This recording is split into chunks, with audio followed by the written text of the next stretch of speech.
네, 오늘도 예배 자리에 오신 여러분을 환영하고 또 축복합니다. 같은 공간에서 함께 있지 못하지만 함께 또 인사하고 교제하면서 예배로 나아가면 좋을 것 같습니다.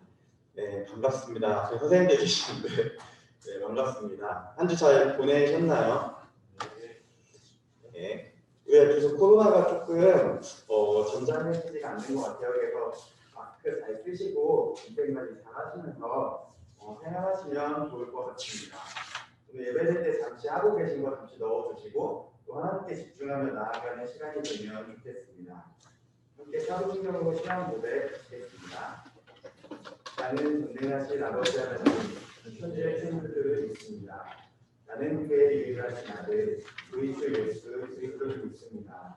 그는 성령으로 잉태되어 동정녀 마리아에서 나시고 본디오 빌라도에게 고난을 받아 십자가에 못 박혀 죽으시고 장사된 지 4일 만에 죽은 자 가운데서 다시 살아나셨으며 하늘에 오르시어 전능하신 아버지 하나님 우편에 앉아 계시다가 거기로부터 살아있는 자와 죽은 자를 심판하러 오십니다.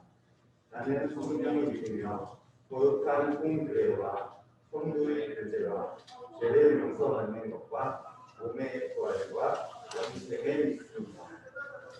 아멘.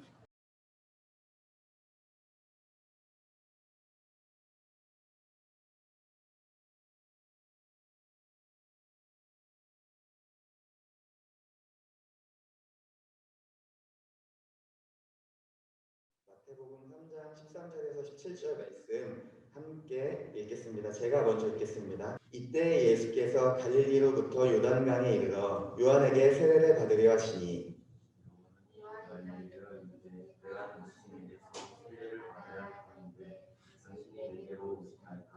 예수께서 대답하여 이르시되 이제 허락하라. 우리가 이와 같이 하여 모든 의를 이루는 것이 합당하니라 하시니 이에 요한이 허락하는지라.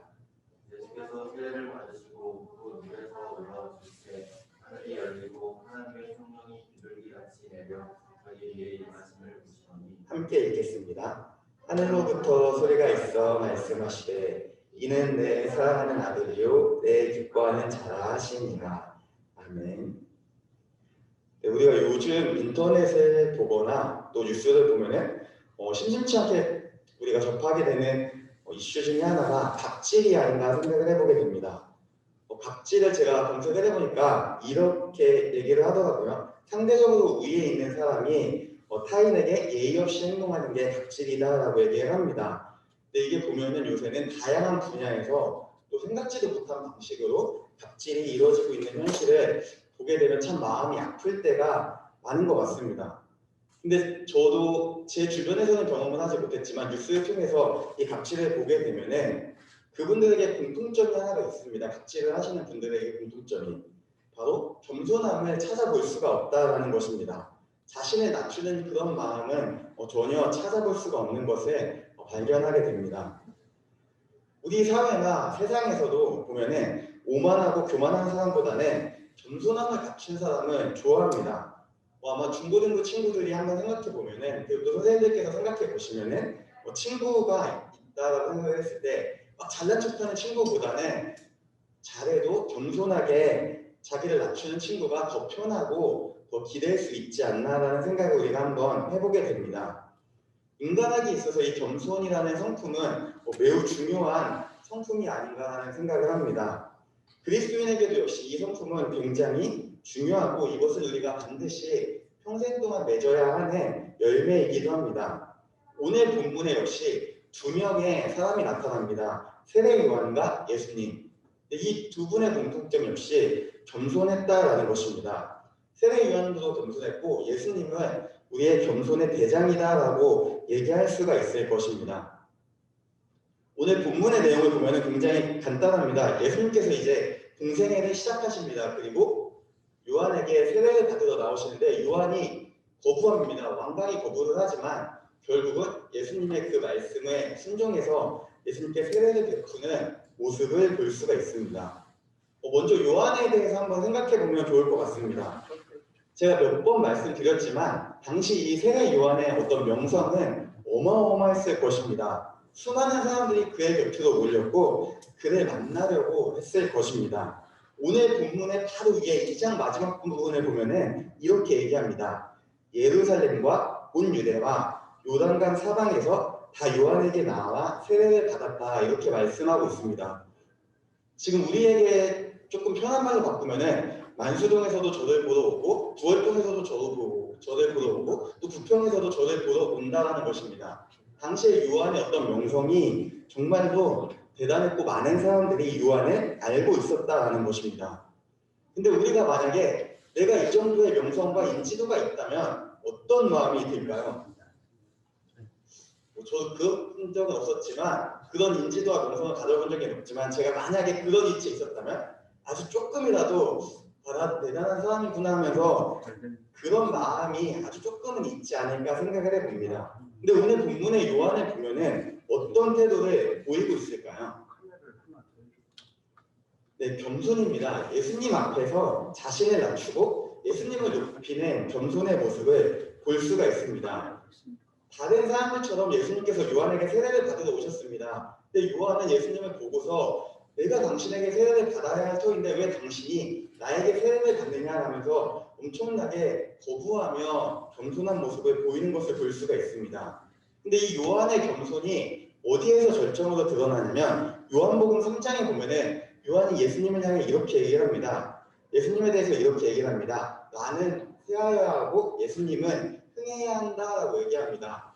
당시에 엄청나게 잘 나갔던 그 세례 요한이 철저하게 자신을 낮추고 또 예수님을 높였다라는 것입니다. 이것이 요한의 삶의 이유였고 목적이 아니었나 하는 생각을 해보게 됩니다.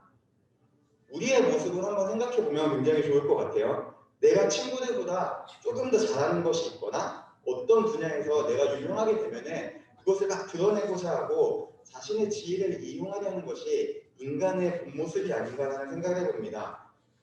설교 초반에 말씀드린 것처럼 갑질을 하거나 겸손보다는 교만함이라는 이 성품이 우리에게는 익숙한 것 같습니다. 그러나 요한은 절대로 그러지 않았습니다. 철저하게 자신을 낮추고 예수님을 높이는 모습을 볼 수가 있습니다. 하나님의 자녀가 가져야 하는 가장 중요한 성품이 저는 바로 이 겸손이 아닌가라는 생각을 합니다. 근데 오늘 본문에서 보면은 요한보다 더 놀라운 겸손의 모습을 보이는 예수님이 계십니다. 예수님이 어떤 분일까요? 하나님의 아들. 근데 오늘 본문 마지막 17절에 보면은 내 사랑하는 아들이다라고 얘기를 합니다. 그리고 내 기뻐하는 자다라고 얘기합니다.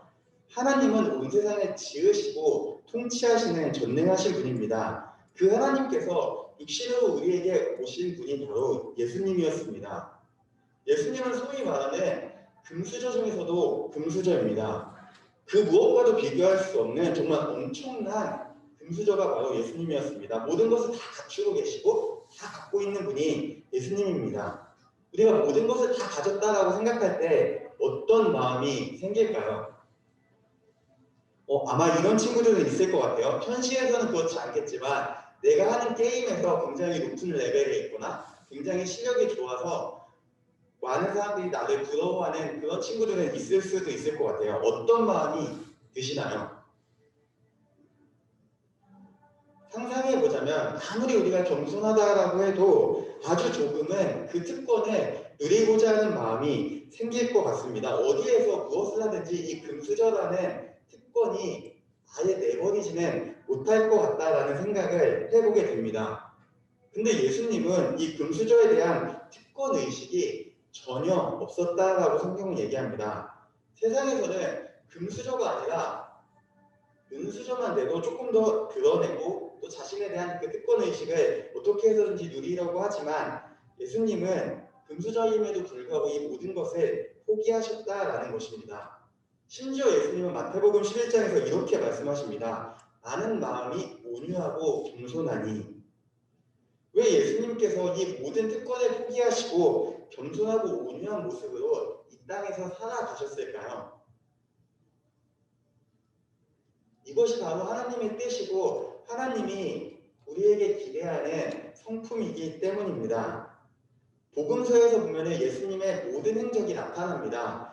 근데 이 복음서의 행적을 살펴보면 금수저였지만 절대로 예수님의 행동에서는 금수저의 모습을 찾아볼 수가 없습니다. 오히려 흙수저에 가깝다라고 생각이 듭니다. 이번 주에 말씀을 준비하면서 굉장히 많이 고민을 하다가 이런 생각을 하게 됐습니다. 그래서 저와 여러분 역시 흙수저 그리스도인이 되어야 한다라는 생각을 한번 해보게 되었습니다. 어떤 의미냐면은 나를 드러내는 것이 아니라 나를 낮추고 또 겸손한 마음으로 섬김의 자세로 이 세상을 살아가야 한다라는 것입니다. 우리는 하나님의 자녀이기 때문에 모든 것을 가진 금수저입니다. 그러나 우리의 삶의 모습은 드러내고 자랑하고 나타내는 것이 아니라 모든 것을 비우고 하나님을 바라보며 하나님을 사랑하고 이웃을 사랑하는 낮은 자세로 살아가야 한다라는 것입니다. 하나님은 성경 전체를 보면 우리에게 원하시는 부분은 딱 한 가지입니다. 우리가 낮아짐으로 오직 하나님만 섬기고 그 하나님의 은혜만을 구하기를 원하신다라는 것입니다.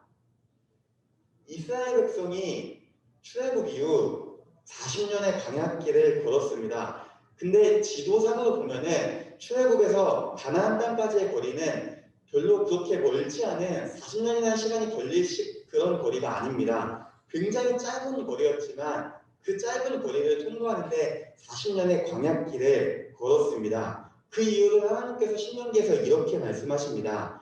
하나님께서 너희를 낮추고 너희를 시험해서 너희 마음이 어떠한지 너희가 내 명령에 지키는지 알고자 이 시간이 필요했다라고 말씀을 합니다. 우리에게 겸손한 성품은 단순히 삶에서 그냥 우리가 타인에게 보여지는 그런 성품이 아니라 이 겸손을 통해서 하나님을 더 깊이 알아가고 하나님께 순종할 수 있는 그런 마음이 되기 때문에 매우 중요합니다. 또한 빌립보서 2장에 보면 바울은 이렇게 얘기합니다. 예수님의 마음을 품읍시다. 하나님과 동등한 그분이 자신을 낮추고 십자가에 죽기까지 복종하셨습니다. 우리 역시 이 마음을 품어야 합니다 라고 얘기합니다. 하나님 자신이 스스로 낮아지셔서 겸손한 모습으로 우리에게 오셨고 우리 역시 우리에게 그 마음을 요구한다라는 것입니다. 성경에 수많은 믿음의 조상들이 나옵니다. 그러나 우리의 가장 최고의 모범은 바로 예수님입니다. 예수님은 온유하고 겸손하신 삶을 사셨습니다. 낮은 마음으로 섬김의 자리에 있으려고 계속해서 애쓰신 것이 바로 예수님의 삶의 모습입니다. 우리 역시 이러한 삶의 모습을 갖고 살아가야 합니다. 성경에 보면은 하나님이 쓰시는 사람이 있고 또 하나님께 단어가 조금 자극적이긴 합니다. 버림받은 사람이 분명히 존재합니다. 그 중에 대표적인 사람이 이스라엘의 초대 왕이었던 사울 왕이 아닐까 생각을 합니다. 근데 하나님께서 쓰신 사람들의 공통점은 겸손함을 갖췄다라는 것입니다. 나는 아무것도 아닙니다라는 그 겸손한 자기 인식을 가지고 있었다는 것입니다.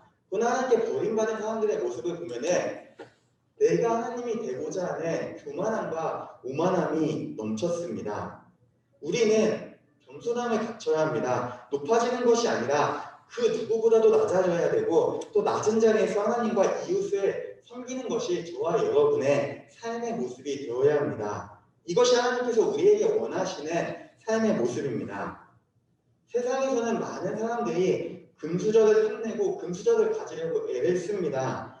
그러나 그리스도인은 누구보다도 낮아져야 하는 철저한 흙수저의 삶을 살아가야 합니다. 하나님의 아들이신 그 예수님께서도 죽기까지 자신을 낮추시는 삶을 사셨습니다. 나를 드러내고 높이는 삶이 아니라 내가 낮아짐으로써 내 안에 계시는 예수님이 드러나고 하나님의 영광이 드러나는 그러한 삶을 우리는 살아가야 한다라는 것입니다. 우리가 이 시간 나의 삶의 모습을 한번 생각해 보면 좋을 것 같습니다. 공부를 굉장히 잘하는 친구도 있을 거고 운동을 굉장히 잘하는 친구도 있을 거고 또 어떤 친구는 기계를 굉장히 잘 다루고 있는 친구도 있을 거고 또 어떤 친구는 화장에 굉장히 뛰어난 능력을 가지고 있는 친구도 있을 것입니다. 내가 잘하는 그 분야에 있어서 내가 겸손함이 있었는지 또 나아가서 내 삶 전체를 봤을 때 나는 교만한 삶을 살았는지 겸손한 삶을 살았는지 한번 돌아보면 좋겠습니다. 그리스도인은 절대로 높아지는 삶을 살아서는 안 됩니다. 나는 낮아지고 하나님만 드러나는 삶을 사는 것이 바로 저와 여러분의 삶이 되어야 합니다.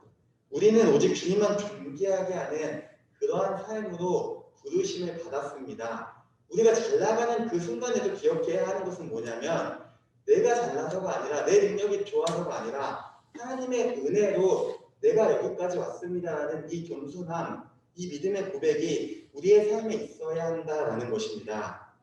예수님의 삶을 기억하며 철저하게 흑수저 그리스도인으로 우리가 이 세상을 살아가기를 원합니다. 우리가 그렇게 살아갈 때 하나님은 우리를 보시며 그 어떤 때보다 기뻐하시고 즐거워하실 것입니다. 날마다 겸손한 마음으로 또 주님을 기쁘게 하는 저와 여러분 모두가 되기를 간절히 소망합니다. 함께 기도하시겠습니다. 주님 감사합니다. 우리가 이 시간 또 말씀을 통해서 우리의 삶을 한번 돌아봅니다. 주님, 내가 높아지고자 했던 모습, 또 주님을 외면하고 내 능력으로 모든 것을 이뤘다라는 생각을 할 때도 있었음을 고백합니다.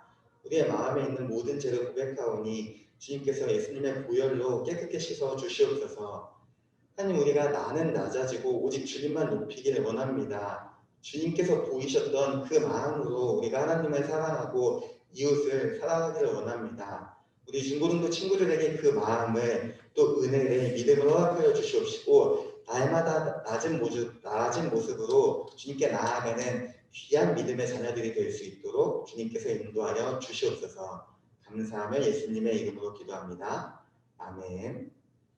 네, 봉헌 시간입니다. 매주 말씀드립니다.